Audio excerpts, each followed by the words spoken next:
Saturday, September 2nd, 2023. Thank you for joining me today. Now, this is going to be a part 2 day, as you've seen in the past. For those from not new to, or from new to the show in general, sometimes I'll do a small segment that's technically seen as the daily wrap up part 1 and 2. But today, in general, this is going to be a very focused discussion just on one thing we talked about in the last, specifically in the interview with Shelby Thompson about Soiltac and what is apparently the plan to be deployed in Maui once they're done searching.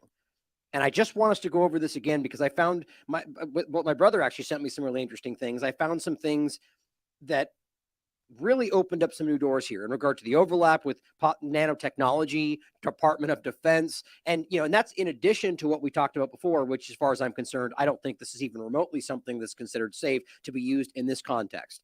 I'm not an expert, so you guys can do your own in this context, in this field.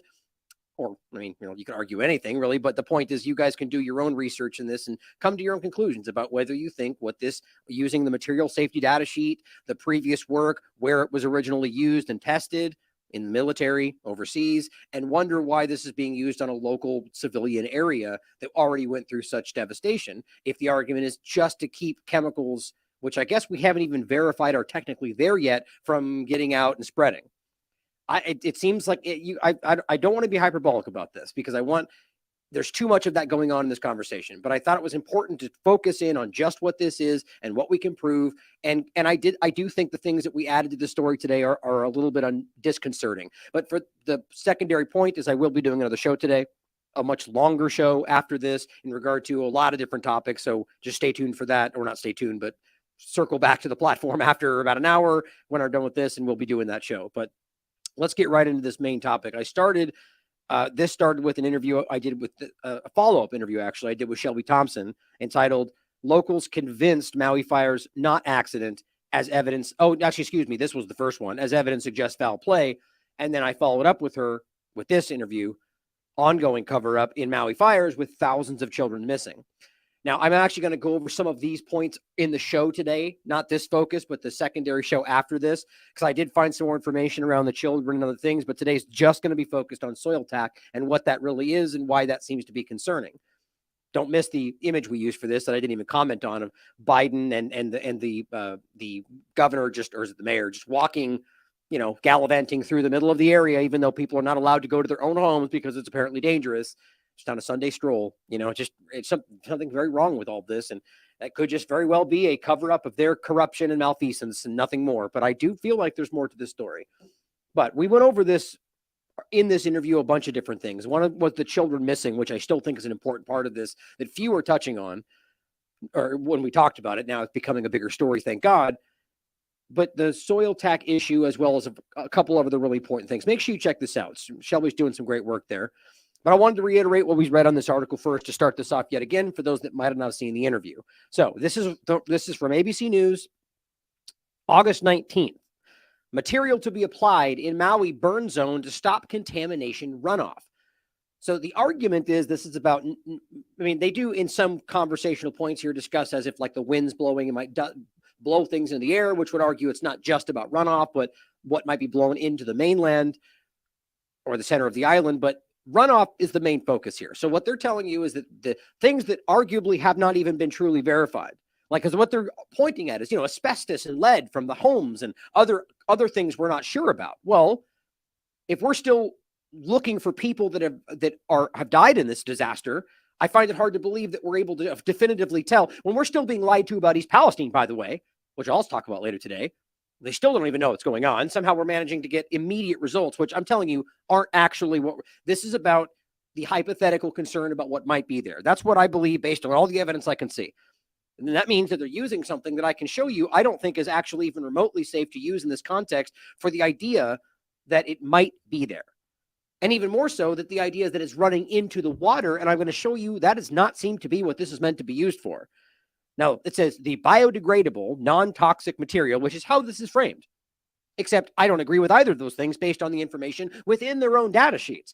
But let's remember things, FDA, EPA, these are groups that have, at least in the recent times, shown to be very dishonest. Now, I mean, like as a general sense, the entity. That's not to say that individuals within them might not disagree or choose to speak up. But biodegradable, non-toxic, we know there are things right now that you can show are so-called biodegradable and non-toxic, which will hurt you. There's any number of things, like toys or whatever else. But my point is that what we're going to show through this information is that they're trying to make it sound like this is just water. This is just a completely benign thing. Well, it's not actually. It's a polymer-based nanotechnology soil destabilizer and dust suppressor that was designed by the military with the Department of Defense in regard to the nanotechnology aspect to be used in the military in regard to stopping the dust from flying around in the Middle East and in the other location was Iraq. Well, in Middle East in general, but Iraq specifically. Not to save people from getting sick, but to stop the dust from flying around that was hindering their missions. Now, typically how this works, guys, this is what we're always trying to show you. These things that are military uses that then just get because realize it wasn't about using this to save people from dangerous things that running off. They're taking something that was used to actually, I would argue, have lasting effects on the environment to better affect the military agenda that now is being applied in a kind of reverse way. You'll see what I mean as we go through this. But again, first of all, which will turn pink. That's not how it's designed. They're adding dyes to do so. I haven't even gotten into whether those dyes will be something that could be dangerous to the environment. We're not even talking about that. And for those that just quickly go, oh, dyes, it's something. Well, let's not dismiss anything. We're finding out today that things that have been in your sunscreen, your children's toys, have been hurting them for decades, and they've known about that. So let's not dismiss any benign thing that might seem that way. Adding a dye to this that turns it pink, that's going to be sprayed over this entire area, which is what we're looking at, does not seem, or largely, mostly by the ocean, but a large area around the Lahaina specifically, does not seem like a small thing to me. Quite frankly, with the dyes they were putting in our drinks our entire lives that we find out are super cancerous, I don't trust anything they have to say. But here's what it says. The charred black earth and ash will soon turn pink. So they're saying anywhere that was burned as a water-based glue, which even if that was the entire truth, which it doesn't seem to be, that sounds crazy to me. A water-based glue sprayed around the area is applied to prevent winds and rain from kicking up and running off into the ocean. Now, I'm going to show you in the documentation about the water overlap, which does not seem to be appropriate, but that doesn't seem to stop them here. Workers for the EPA Incident Response Team will be applying the biodegradable non-toxic material known as Soiltacifier in the coming days. Soiltac is the name of the exact product made by Soilworks, using water trucks that will spray the material from hoses, an agency official said. The process will not begin, however, until the search and rescue operation has been deemed complete, which I'm arguing is going to be a long time. That's whether because they can't find them or because that's beneficial to the agenda. You guys can decide for yourselves. But overall, there's time here. So in this one aspect, if you're worried about what this is, there's still time to speak up about this. That's why I thought this was important to get out. Now, officials have said a number of toxic substances, including lead, asbestos, and arsenic, most likely contaminated the burn area. Oh, so we haven't tested then. So we don't know for sure whether it's enough to hurt anybody, except, beside the dioxins and PFAS and benzene, everything else that's been hurting us for 45 years that in a non-disaster area that nobody cares about. But now we suddenly care about these things we haven't proven are there. Don't buy it. Or rather, I'm saying I don't buy it. I don't believe that that's actually what's driving this agenda. Why would they care about this in this context, in this highly sought after area, when they don't seem to care about the lead in your water everywhere else around the country, or the dioxins or the PFAS or the benzene or numbers of other things that we know are currently how about glyphosate? That's everywhere.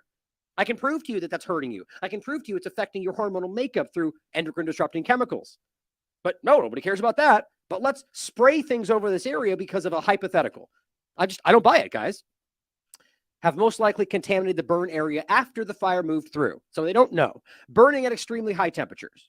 The move was intended to prevent the movement of potentially dangerous contaminants, calling it the utmost precaution. Okay, so you're going to spray over everything to stop things from go. Okay, but so what that really means is you're now going to, and I'll show you what actually this does. You're going to basically cement those contaminants, if they're there, into the ground. Does that seem like the smart thing to do? I mean, I'm willing to hear out any people that think that this is, tell me why that makes sense. If these are contaminants and it's lead and asbestos and arsenic, you don't just spray over the top of it. That seems like the worst thing you could do. But that's what's going to happen. Unique conditions led to the decision, he said. The proximity to the ocean and leeward winds. So ocean, first of all, which they're telling you they worry about this going into the ocean. But we're not worried about a polymer-based glue that is going to be in the water, essentially, or at least along the shoreline, which I'll show you in their own documents will have an effect on the animals. But that's okay, though. But the hypothetical issue we haven't proven about the lead and asbestos that we want to cement into the ground, that's the worry. The lead EPA person said this. It'll be dyed pink. I'm going to look into that. You should as well. And I don't even know why that's necessary, because the point is that, well, they say that it basically turns clear when it's sprayed, but you can clearly tell there's something on the ground. So the idea that it would need to be pink for you to notice that, you can decide for yourself. Once it's applied and dry, it'll be visibly obvious that we have gone through. As they do, workers will also look to remove household hazardous waste. So, okay, just so we're clear about this, and maybe the people that aren't paying attention to the story or that aren't in Maui, maybe they're not aware of this, but as of today, there are still people not being allowed to go back to their property and look for their loved ones or their belongings because of the emergency mandate. Now, there's a video that I might show in the other show today of the same real estate guy we've been showing who just tried to go up to these areas that he already filmed, and they literally stopped him and almost arrested him just for being there, saying you're not allowed to park here, you're not allowed to film anywhere around this area. I don't even understand how that makes sense, emergency proclamation or not. That's not the law, and quite frankly, emergency declarations don't. We saw this through COVID. They believe their emergency declarations supersede your laws and your constitutional rights. Neither of those are true, despite what the government wants you to think. They don't get to, that's how they've cemented their essential authoritarian ability over the top of what they tell you is the absolute. But either way, the point is that they're now going to be digging into people's homes, they say, to look for dangerous things or other stuff. I don't know why we take them at face value, which can include compressed gas cylinders, solvents, pesticides, and in some cases, radiologic sources. There's a lot of people, rightly so, that are very worried about cover-ups here. Now, you could think whatever you think that means, some larger action, some attack, or it could just simply be that the fact that they made terrible choices that led to the death of a lot of children and then hiding that proof might be something they want to do so they don't go to jail. I'm not even saying I necessarily believe that. I quite frankly think there is more to this story, but either way, that's enough. That is enough for people in power to cover this up. Make sure you understand that. We don't need to look for the bigger story, but we should. We always should. But recognize right in the middle of the beginning of this story, alarms not going off, water being turned off, blockade stopping people, school being turned off, closed, children were home. I mean, everything. The way this went down, the lack of investment in wildfire safety, everything. It seems like this was designed or just a series of really, really, really, really bad choices. Either way, they'd want to cover this up. So as they're digging through homes where people aren't allowed to go look and they're stopping you from filming and having flying drones over to even see what's going on, well, maybe we should ask why. The EPA says the glue has not been used extensively on other wildfires. Okay, so this is a new thing, guys. They've used this for soil, basically maintaining a soil, so if there's erosion, stopping that, but also for dust suppression was the word I'm looking for. So not in the sense of wildfire and contaminants and stopping that from getting out. Because think about it. All they're doing is cementing this into the ground. And I'm going to show you an example of one of these that isn't Soiltac, but it's environmentally safe, they say, because that's how they've deemed it by the EPA and the rest of them, even though I'll show you that doesn't even make sense. Naturally breaking down over 6 months. Okay, well, look, let me ask you this. Does water have to break down over 6 months? Do other benign things that we know for sure are environmentally safe, do they break down over 6 months? Something that has to break down does not mean, that's almost never something that is environmentally safe in the sense of like a non-organic substance, right? I'm talking like a piece of fruit. Well, that would break down. And even then you could argue, well, that's a different point. But overall, if you take something that is not an organic substance that has to break down, it's pretty much always not something that's going to leave. It's going to leave something after a residue or something like that. My bottom line is, again, I'm taking too much time in the opening. I'll show you what this thing says. But it says that naturally breaking down, or if it's physically disturbed by people walking on. Now, that was an important point to me because that goes over with the dust issue and the different things we'll show you, is that so if immediately people are going to walk on this, or within a short period of time, assuming they're going to eventually let people back to, their property and their loved ones and their belongings, that they're going to walk over this, it's going to break it up, which will cause it to release faster than usual. A material safety data sheet for the brand Soiltac identifies the soil stabilizer as presenting no human risk, human health, a risk to human health, and is not being flammable. Well, that's interesting. Let me show you what it actually says. Now, before we go to it, here's an alternative that is presented within the documents historically. This one's always been aligned next to the one you just saw, saying, you can use Soiltac or you can use Environment-Tac or Envirotac. Guess what this one's actually called? Rhino snot, soil stabilizer. Because think about it, there's a reason because this stuff is something that is holding the ground together. Oh, and everything else around it that's bad, right? So, but rhino snot. Envirotac 2, when applied, will penetrate into the soil, bonding the soil particles and binding them into place. This is not about saving things and stopping dangerous things. It's about stopping the ground from having dust because military agendas. That's really what this is about. Now, we'll get into that, and I'll show you where this comes from, how it started in Iraq, or was tested basically in Iraq. They care about the people, right? But first, let's go through this material safety data sheet. Now, I've got the one specifically for powdered Soiltac. I've got the one specifically for just Soiltac, which are slightly different. And then we also have the specific material safety data sheet from directly from them themselves. So this one says Soiltac, synthetic copolymer. Now, remember, they say a water-based glue. That's what they're calling this. So let's go through this reasonably quickly because I went over this recently. It's from 2018. Soiltac is a formulated high molecular weight engineered prime synthetic copolymer. That's what they're using. We're going to use. Now, the dust form of this, that's important, the difference. I think that the difference is with the dust form or the I guess, non-dust form. This is the one that's saying that, yes, it has a combustible issue. Right? So if the dust if it breaks up too quick and the dust is spread too much, which is what I read yesterday, then that can become flammable. So to say this is not flammable, even if you're not using the dust version, if something can break up and become flammable, that's not really not flammable to me. But, this is how it's generally recognized as safe. That's how they frame these things. Well, it's not flammable becomes, well, not always. Well, if it is at all, I think the people deserve to know. And it says right there, may form dust concentrations in the air. The dust version, yes. And that may be flammable. Now, this I thought was interesting. Under health is slight hazard. Well, they literally just said that's not true, but it says health, slight hazard right there. Ability, slight hazard. Again, the components, 98% of this is synthetic vinyl copolymer. I mean, this overlaps with all the stuff we talk about with TCVs and like even vinyl chloride similarities. Like these things have the same kind of like dioxin potential. Either way, the point is that this stuff is not the natural thing they're trying to tell people that it is. If it gets in your eyes, flush with water and so on. So you're going to spray a whole civilian area with this. No treatment necessary under skin contact. Now, this stuff, it doesn't seem like it's incredibly as dangerous as some of these things. And if swallowed, induced vomiting. Okay, now it says in general, I thought this was interesting too, by the way. You'll find a couple examples as they're screaming about getting rid of carbon in the atmosphere that this stuff is using. Like this is basically the way they use this is water, spray, foam, dry chemical, or carbon dioxide.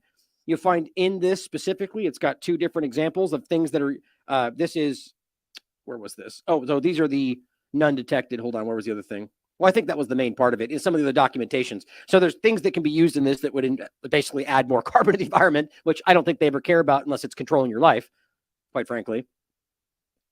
Okay, so right here, avoid dust formations. Do not breathe the dust. So I don't know how that's going to be possible if you're walking on this.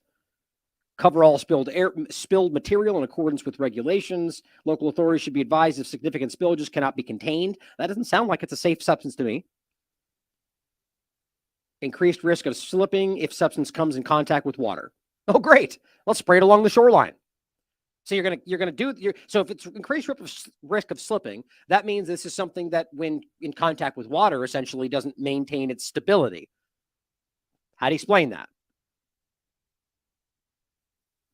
Down here, I think now there was, well, I'm just going to try to cut to, you guys please read through this because I want people to understand the secondary part of this I find more important. But in general, this seems to be not water-based, not even biodegradable, if you ask me, and also has dangers for sure. There's parts in here where it gets into the animal overlap. Oh, what I said last time I thought was funny is they're literally going, oh, look, no dioxins found. Oh, you mean the dioxins you didn't even know existed over in East Palestine that you're still pretending aren't there? Cool. So clearly my point is they always know in their documentation that's something that's always a risk. And even with this, now I'm willing to bet you if this stuff burned, it would absolutely release dioxins. But, let's hope that doesn't happen. I don't know why you would introduce that into the atmosphere. And so here is aquatic toxicity. Now, this stuff is reasonably minor, I guess, if you're taking this at face value, which I don't know why I would, but they're even pointing out that there is even a 7-day issue here. Now, it says, based on EPA guidelines, material is classified as practically non-toxic. Oh, whoa, wait a minute now. What did they say over here? I mean, it says it right there in the beginning, non-toxic. But wait a minute. That quite literally says it's practically non. See my point, guys? That's how the corporate media does their job. Generally recognized as safe does not mean entirely safe. It means that there are some risks, but it's not. We argue based on X, Y, and Z, and based on these factors, and based on our being paid off by, because that's totally acceptable. It meets the guidelines. Like, that's the kind of garbage we get from them. Is it dangerous or not? Should I allow my kid to be around it or not? That's kind of the thing. That, bottom line is they then go on to list literal aquatic toxicity while they're going to be spraying this along the shoreline and areas that close to the water to a lush, fertile area of aquatic life. And there's minnows in here, fathead minnows, that apparently 7 days have a toxicity risk. How long is it going to be staying there? It's not going to go away. So how long does that 7-day risk continue? Is it only once they spray it, then it's gone? What if it's dripping into the water and continuously? This is, bottom line, you get the gist of it. This is not what they're saying it is. This material contains non-volatile compounds, which are not expected to be released into the air in any significant quantities. But if it's dust and they're walking on it, well, that it's not expected to be, but basically this is all about industrial. Right? For industrial use only is what it says right there. Well, this doesn't seem like industrial use, does it? This is a civilian area. Now, under the Department of Transportation, the government, not regulated. I think that just means that they don't deem it to be dangerous, of course. All right.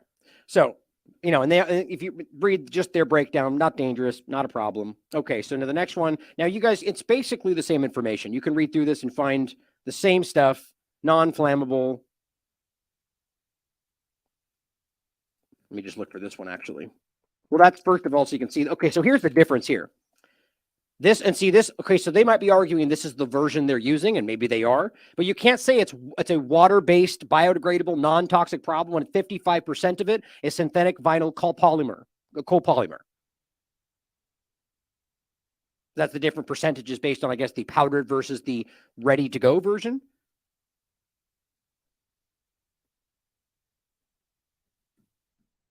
Any other water reference? Wash affected area with mild soap and water. If irritation continues, seek medical attention. Yeah, or carbon dioxide, same point there. Closed, cool containers exposed with fire spray. Here we go. It says prevent from spreading and entering. Same thing. That's the same thing the other one said. Prevent from spreading, entering drains, ditches, sewers, rivers, or open bodies of water by using sand, earth, and other appropriate barriers. Great. So let's spray it on an island then. That does not seem like it makes sense to me. Again, so same stuff you'll find in there. Oh, hold on. I just saw one that I wanted to see. Okay, polyethylene use for containers, container linings. Okay, not the same thing. So here is just the other data sheet. You could find this one's this is the powdered one as well. So just use that discernment if you want to look for the different ones. Because again, this hasn't been used yet. So we don't know what's going to end up ultimately being used. The media is pretty notorious for never giving you the full picture. So here's where it gets really interesting to me. Okay. This is where it overlaps with something that really kind of makes me, and I don't want to get too conspiratorial here. I mean that in an honest way. Like, like trying to find where the bigger conspiracy could be. Not that the conspiracy means something fake. But even then, I want to focus on what we can prove in the immediacy of this. But my concern with the nanotechnology overlap, which we're going to point out here, is what else might be going on. When we're talking about what they're doing right now, what we already know is happening with these earlier injections of the previous shows I just went over, talking about the nanotechnology overlap with the medical countermeasures that are the COVID-19 injections, and talking about the concern that we have about the way that the Pfizer injection was listed as self-amplifying in the beginning when it actually came out. And we talked about that right in the beginning. And I said, that means it's going to continue to produce spike protein. And look at what we're dealing with. Hey, look at that. It keeps making spike protein. What do you know? It's like only if people would listen to us in 2020. So the point is that I'm worried about what else might be happening in any use of nanotechnology when we just got lied to for 3 years when they're using nanotechnology. And that's what this all seems to be about. So when I found out this is a Department of Defense nanotechnology application, it opened up a new door. So this is from 2000, where was it again? 9, I think, 2009. Yeah, 2009. Here's what it says from Soiltac, letter of introduction. Soilworks, which is the company, is the innovator of the manufacturer of Soiltac, soil stabilizer and dust control agent. So remember, this is what's all it is. This is not something that's designed to keep people safe. It's not something other than the dust and, flying in your eyes and so on. And it's meant to keep the ground solid. Now, none of these are about worrying about environmental issues or the fact that this is, or about stopping chemicals within that ground area from leaching out. You'll see what I mean. Now, it says it's in an eco-safe, biodegradable liquid copolymer. It's funny how they leave that part of it out in the news representation. Used to stabilize and solidify any soil or aggregate, as well as erosion control and dust suppression. Soilworks' recent advances in simulation, chemistry, process techniques, and analytical instrumentation have allowed a whole new host of new types of polymer particles and polymer nanotechnology applications. Not nanoparticles, nanotechnology. So polymer nanotechnology is partly what we're seeing in the COVID-19 world. To be realized, it says. These advances led to the revolutionary development of nanotechnology, quite literally into Soiltac's superior performance. Look at that. So great. So now this is a nanotech. So how exactly does that even make sense? It's what part of it is nanotech? If this is some kind of water-based glue, why are we using nanotechnology? Something about this is very disconcerting to me. It says once applied to the soil or aggregate, the copolymer molecules coalesce, forming bonds between the soil and aggregate particles. Again, so cementing in the ground whatever's dangerous down there. Why that makes sense, you can ask yourself. The key advantage of Soiltac originates with its long, nanoparticle molecular structure that link and cross-link together. Can you guess what that's starting to describe? I know a lot of you already are thinking about it. Carbon-based issues, carbon nanotubes. That's what it says right in their own documentation. As the water dissipates from the soil or aggregate, a durable and water-resistant matrix of flexible solid mass is created. Now, the matrix term is important. We're going to show you where they've used this before. And I could have gone off on that part for 3 hours, to be honest, but I wanted to make this quick today. So a durable and water-resistant matrix of flexible solid mass is created. Once cured, Soiltac becomes completely transparent, leaving the natural landscape to appear untouched.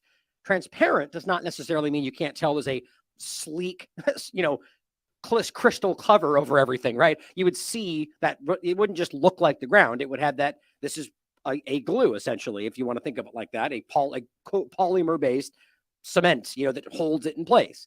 And so the point is, so they dyed it pink this time. So I want to find out what that pink dye would be and if that's dangerous. I don't even think people in the government, whether they care whether we're safe, would even ask whether that's safe. They think, oh, it's a dye. Who cares? That's how the mindset is. And I'm willing to bet you that's probably got its own problems. Soiltac results are based on the application rate used. Modest application rates are useful for dust suppression and erosion control by creating a three-dimensional cap or surface crust. Heavier rates can generate qualities similar to cement. There you go. Useful for soil solidification and stabilization found in road building. Right? Does this sound like it's about your health? By adjusting the application rate, Soiltac can remain effective from weeks to several years. Most importantly, Soiltac. It is truly biodegradable product that is completely environmentally safe to use. I don't know. I disagree with that. Maybe based on, generally recognized as safe standards. Soiltac has been rigorously evaluated. And also on top of that, guys, they're telling you right now the COVID-19 injection is safe. So let's have some perspective here on what these people are willing to lie about or whether they even know that they're lying. Because really, I don't know why these people would even quibble about whether these things would hurt you when they don't care about things they're forcing you to take. Soiltac has been rigorously evaluated and its performance verified by none other than the U.S. Army. All right, that's where this starts. The Department of Defense and Development Center against the industry's traditional top-performing soil stabilizers, dust control agents. As a result, the Department of Defense continues to award Soilworks with contracts to supply Operation Iraqi Freedom, Enduring Freedom. The opium stealing agenda and the invasion agenda and the ongoing Iraqi rebuilding efforts with Soiltac. Hey, well, ask Iraq how it's working out for them. We're going to get into what I think actually happened there in regard to what this actually seems to do to the moisture in the ground. And then, what happens when you remove a lot of moisture from an area that's already very dry? Well, I'll tell you, you get crazy storms and lots of dust everywhere. And guess what's happening today? Well, we'll get back to that. I think this is going to leave a lasting problem, maybe by design in Lahaina, and the ongoing Iraqi rebuilding efforts. Now, its success with the U.S. military and allied forces has led to Soilworks GSA contracts and a complete listing of national stock numbers with the U.S. Department of Defense. So this is a Department of Defense contractor that is now supplying this to Lahaina. Soiltac's advanced nanotechnology is modernizing the way we stabilize soils and aggregates in addition to controlling dust and erosion for a whole new generation, because we all want that, right? We're all worried about dust and soil erosion. No, that's something they're using because, one, they're causing those things in most cases, but two, because it benefits what they want to accomplish, not because it's dangerous for you. This is I find this to be quite wild. This is alarming. Soiltac applications are extensive, ranging from simple backyard trails and construction sites to heavy lift military cargo runaways.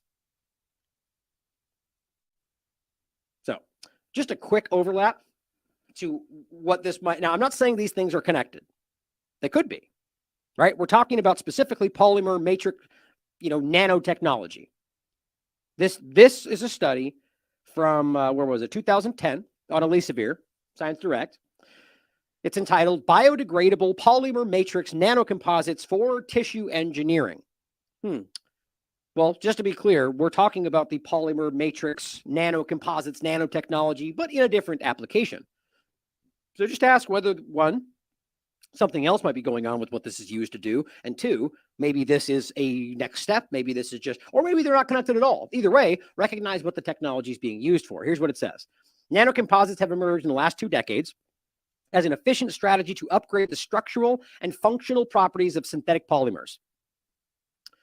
And it says, a logical consequence has been the introduction of organic and inorganic nanofillers into biodegradable polymers. So just because they say it's a biodegradable polymer and I want you to think that's organic, natural, that doesn't mean it's organic.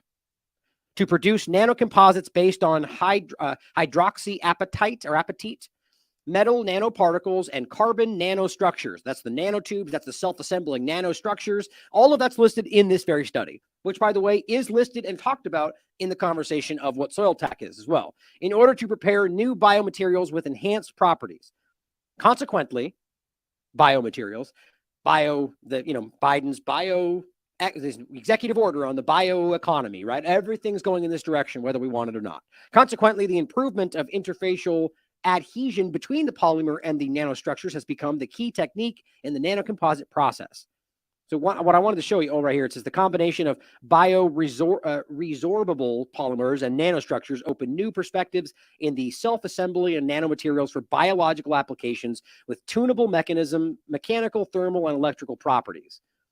Now, the one point that stood out to me here, I just have a picture of it so it lives, it was after number 2 here. Oops. For in vitro in the body of engineering of living tissues, cultured cells are grown on bioactive degradable substrates, scaffolds, that provide the physical and chemical cues to guide their differentiation and assembly into 3-dimensional structures. One of the most critical use in tissue engineering, which they're talking about here, that's the whole point of this. Where was it? Where was it? I lost it. Oh, right there. One of the most critical one of the most critical issues in tissue engineering is the realization of scaffolds with specific physical, mechanical, and biological properties. Scaffolds are act as substrate for cellular growth, proliferation, and supports a new tissue formation. So, who knows? This is just alarming stuff in general that's happening. And this is the overlap technology we're talking about, the Lieber-Langer overlap, what the injections are discussing. Some of this is pretty concerning. So now, just in a general sense, 2015, so 5 years later, the release of engineered nanoparticle materials, the release of engineered nanomaterials from polymer nanocomposites.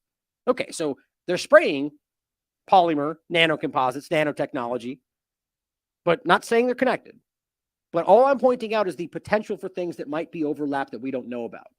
Now, people hate that stuff that calls conspiracy theorists. I would also willing to point out, though, that I'll make those connections and then make a very clear statement to say, I'm not even saying I believe this is true. I'm just simply pointing out a possibility. But then that gets becomes in other people's shows that Ryan says this is that, in which, so I get how that can be, but look, it's not my fault that people can't be objective in their own right. The bottom line is we have to be able to ask questions, but we also have to make sure we don't then jump to conclusions, unless you can if you want to. That's your right. It's called free speech. But if you're trying to be respectable and be honest and objective, well, then, let's not jump to conclusions. But nonetheless, could there be an overlap here? Of course there could be. These are the same kind of general technologies. And it says, and the effect of matrix degradation. So the matrix point being the bundles of the nanocarbon, the overlap crisscross thing we just talked about. And that the degradation of that in this technology could release engineered nanomaterials. Okay, so if we're talking about something that's going to be used, and again, hypothetically, just leaning into this possibility, even though there's not much to go on there, just because it's interesting, and this stuff is interesting to me, whether or not it's connected to Lahaina, could that be used to eventually later release something else? Well, yes, very clearly. Here's what it says.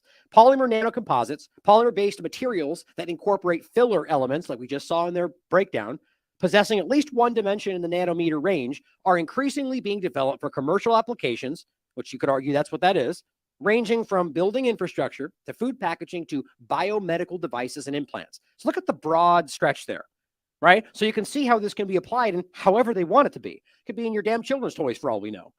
Important to understand the potential for exposure to these nanofillers, which could be released during routine use or abuse of these materials so that it can be determined whether they pose a risk to human health or the environment. Well, maybe that's what's happening. This article is the second of a pair that reviews what is known about the release of engineered nanomaterials, what we're talking about, from polymer nanocomposites, also what we're talking about.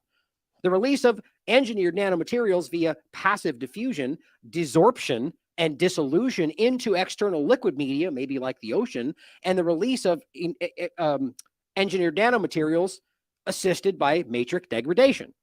These release mechanisms may be especially relevant to nanocomposites that are likely to be subject to weathering. Again, hear me on this.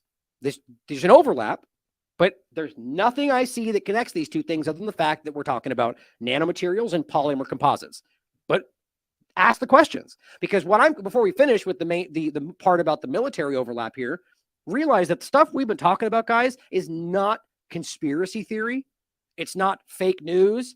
It is verifiable, peer-reviewed science on what they're literally openly researching and executing. One of which was the idea of this is already being tested and worked on, aerosolized mRNA that can deliver nanoparticles that can vaccinate you, or according to their own documentation, hurt you. Right? So a dual-use weapon. And you can read it for yourself. I went over this in depth. The point is, guys, this is what we're talking about. We got into the self-spreading conversation about the potential of just self-spreading vaccines in general. See, I always wonder when I'm grabbing this stuff, I wonder if you guys get frustrated that I play it so often, but it's only because there's somebody new out there and I know it, and this might just bring it together for them. So in case you think that might be an overlap, here's what they literally talked about in 2020. Since the outbreak of COVID-19, the word virus has been dominating media headlines as well as our daily lives. Did you know that one approach that has been proposed to control virally transmitted diseases is by releasing a virally transmitted vaccine? Unlike traditional vaccines, infectious vaccines do not require any individual consent. Good times. And then you can see this is just what the discussion was about. It was huge in 2020 in Europe. And then my point is simply that just, these are possibilities. So we should ask, was this a test to test some new form of deployment? I don't know. I'm not saying I think that. This is just ask questions. It's important. We also just talked about this, and this is the second one I keep forgetting to find. Did the U.S. government work on a myocarditis-inducing virus? Yes. Ralph Barrick, North Carolina University, Chapel Hill, on the record in the 90s with rabbits, worked to use a coronavirus that would induce myocarditis. And he succeeded. What do you know? Isn't that possibly what we're dealing with? Certainly possible. But then did they work to aerosolize it in the caves of China with the bats? Yes, on the record. My point is simply that all of these things could be overlapped. And this could just be some new level of technology. We also just talked about the idea of what Omicron truly is, or any of these variants might be, or any of these concepts might be. That there's a new study that quite literally just found that Omicron forward, according to their research, is not natural. I've been saying that from the very beginning. So was that something that was deployed? So we need to ask whether that's already happened, whether that's possible. Now, going to Soiltac, the actual website, so you can look at it for yourself, brought something very interesting up. Now, as always, let's just check one more time, just in case it loads for the live show, which seems to happen to me all the time. But no, Soiltac, the company website, doesn't seem to be there. How in the world do you explain that? Here it is on the way back machine. I mean, every time we get to stories like this is January of last year. They're about to use this, and yet soiltac.com is just not there. Explain that for me. Welcome to SoilWorks, the world's leading manufacturer of environmentally safe soil stabilizers and dust control agents. We'll ask, do the people of Maui want soil stabilizers, dust control agents? Do they need those things? Have we even checked to see if we need them, that those dangerous things are there, or let alone, or if this is even something we want based off potential lead and asbestos that they've been living with their entire lives because you guys didn't care before this. But it says, no matter what your dust control needs are. So again, is it about dust control? Is that really what we're talking about here? That's not how it's being sold to people. SoilWorks has developed a product that will meet your needs. Oh, I think that was it in this one. But then here's the other one. This is just the Soiltac page in general. It says the key advantage of Soiltac originates with its long nanoparticle molecular structure. Soiltac is applied and the water disperses from soil or aggregate. Important. Okay. So how can this not have a lasting effect on the ground, on the soil? The water disperses from the soil. So it literally is, I mean, that's how these things tend to work. It's going to absorbing as it dries and seems like in general, based on how this works, to make it more stable, absorbs the liquid, right? Because then what happens when that goes away? I think that's kind of obvious. It becomes more dry, becomes more dusty, right? That's how I'm reading this. Once cured, soil, because this is why I think that, because this was never designed to make a lasting difference. It was designed to make it work the way they needed it to while they were invading countries with dust and sand, the Middle East. Once cured, Soiltac becomes completely transparent, leaving the natural landscape to be untouched, except when we add pink dye to it. Dyes, pigments can be added for color. Let's find out what kinds. So powdered Soiltac is the only patented dry polymer soil stabilizer on the market. Okay, so that's why I argue that's what they're going to be using. So we'll have to find out. So are they going to use the unpatented version? It can be mixed into the soil to solidify and stabilize the ground. Right. So that's even worse if it's going to be even longer lasting and more problematic. Department of Defense created landing zones with Soiltac. There you go. That's where this comes from. Areas where the dust won't be swirling around and where it's stable, so we can land our machines of war for invasion. Or excuse me, freedom. I meant freedom. Totally meant freedom right there. But here's the point. Or no, excuse me, that's getting the next one. I just included this last. I forgot. This is from March 2011 under contamination control list. I just thought it was interesting what it said here. Only one listing for this and here, by the way, if you want the number, I assume the number is accurate, or I mean, maybe not, since the website is seemingly no longer up, which is very concerning, but there's their number in their website.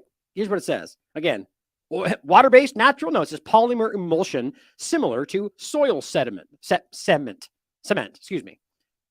Only cheaper. Oh, great. So we're going to use the cheaper version of what they might be able to use. Cool. So I didn't have time, but we should look up what soil cement is. I mean, it's the same kind of stuff. It's like rhino snot. It's one of these different products. None of these things seem to be designed to be truly safe for the environment, but maybe just as an afterthought, making sure they're, a little biodegradable. Doesn't mean safe. Now, where I think this becomes really important to finish the show today, here it is inside the Navy. U.S. military continues testing. Great. So we were testing on the Iraqi people, just like they tested everything else and used depleted uranium and sprayed things in Vietnam. And, these things are always designed to under context, but here it is right there. Why would you test another location? Well, because you want to know if it's going to hurt them. We just talked about this in the study over here, deciding whether or not, right there, where was it? So it can be determined whether they pose a risk to human health or the environment. Well, I think we already found out as history has gone forward. It says Soiltac was developed by SoilWorks, as was Surtac, which is the company licensed after it was developed by the Naval Research Laboratory. This is a military product, guys. The Department of Defense made this product with nanotechnology. And now it's being given to you under some different guise. That's concerning to me. Oh, damn it. Of course, this goes away. Well, I think I know where this was. So this is under 2006, listed under dust control. In the past years, dust over a construction site or haul road was nothing unusual, but as regulations tighten and enforcement becomes more stringent, contractors are searching for dust control products. That's all this is meant to do. In the sands of Iraq and Afghanistan, adequate dust control means the safety of our members. It's about war. And of course, they argue, oh, well, it could, dust particles can end up in your breathing it in and it can make you sick that way too. But it's not about whether you're healthy. It's about stopping that person from fighting in the war. That's what this is really about. Just like most of this stuff is. I think it was just under Soiltac. As military action in the sandy Middle East has revealed a dire need for strong dust control. This is where it comes from.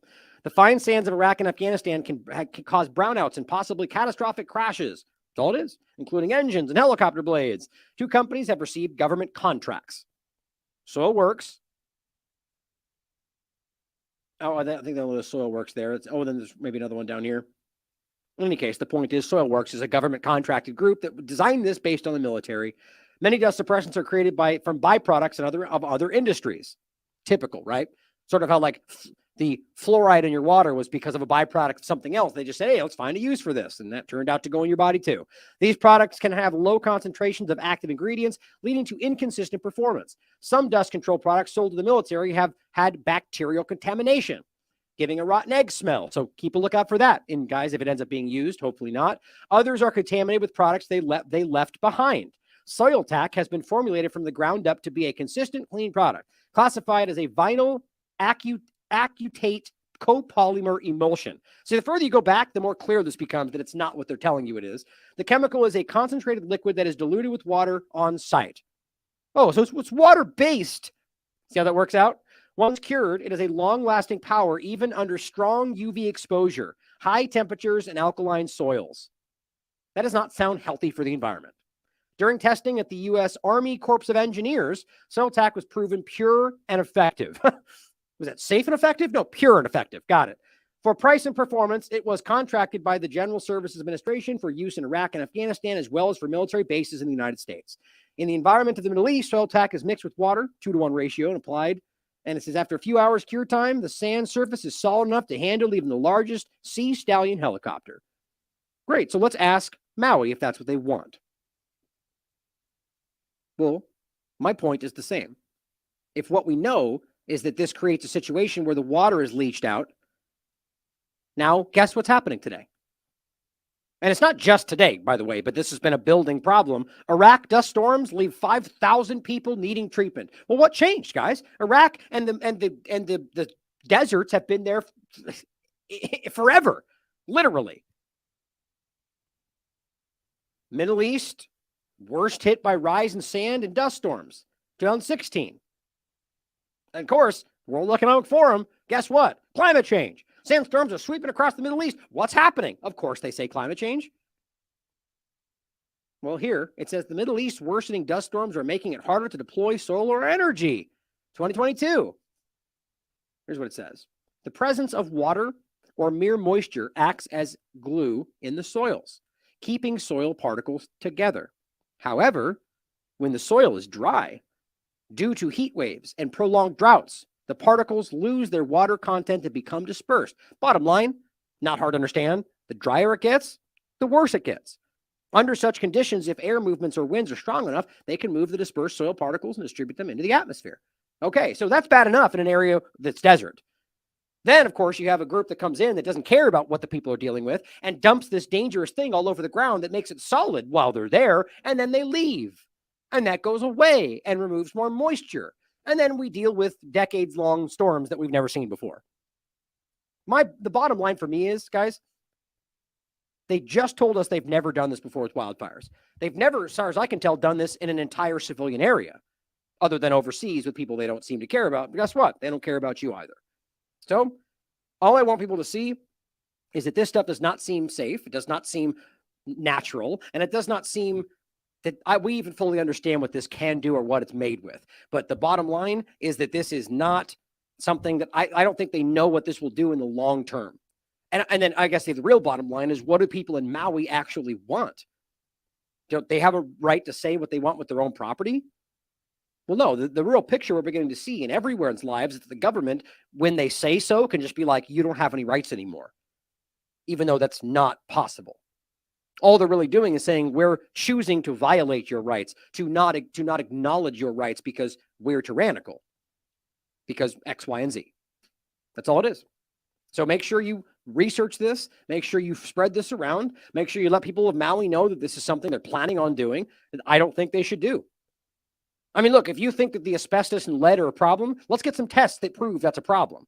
Or maybe let's say you think that it's immediately a problem and you want to err on the side of caution. Well, there is a lot of other things that could be done than a polymer-based glue to spray all over your homes. Now, guys, what do you think this will do to the area that they clearly want? Well, if it turns it into something worse and it dries it out more because the land becomes more unstable, well, that's going to be used to justify making it somewhere people aren't. It's too dangerous in here. The fire and everything else just made it too unstable. We can't let people back in. We're going to redesign it in a green way for the future. Well, it's a conspiracy theory we all seem to be aware of, the writing on the wall. So maybe this is just one more step in that direction to maintain that, land grab kind of conversation. It's up for you to decide. I think it's clear there's a lot of obvious anomalies in the story where, they completely highlight malfeasance, government corruption, straight up lying while people are suffering, controlling the flow of information while people are just trying to figure out what's going on, making sure they're not bringing in supplies for people who clearly need them. Everything about this doesn't add up. But be careful not to jump to conclusions. There's a lot of manipulators out there, a lot of people that are pushing in blatantly false information about these stories to keep you, what it is truly, to keep the people out there that might be interested in just general corruption, that are scared away by, and rightly so, by ridiculous stories that are completely blown out of proportion, completely subjective, all conjecture by the typical subjects out there that you can imagine. And then the people that are, maybe I would agree that are maybe too concerned to be seen as conspiracy theorists, but yet they just go, oh, this whole story is fake because somebody makes some ridiculous claim that Oprah's house has a blue roof, even though you can prove that it doesn't, or on and on and on and on. I'm not saying dismiss the possibility of some overlap to that, but realize that in and of itself buries the truth that might be there by using provably false information that got 5 million views that people are still spreading. So just be careful, guys. Stuff like this gets missed when we focus on these bigger stories that we can prove aren't true in some cases, but we should be looking at all of it and having discernment, being objective. We have to be today. Thank you for being here. Now, make sure you tune in later. I'm going to be doing a show in probably about an hour or more. So tune in. There'll be a lot more to talk about. I love you all. As always, question everything. Come to your own conclusions. Stay vigilant.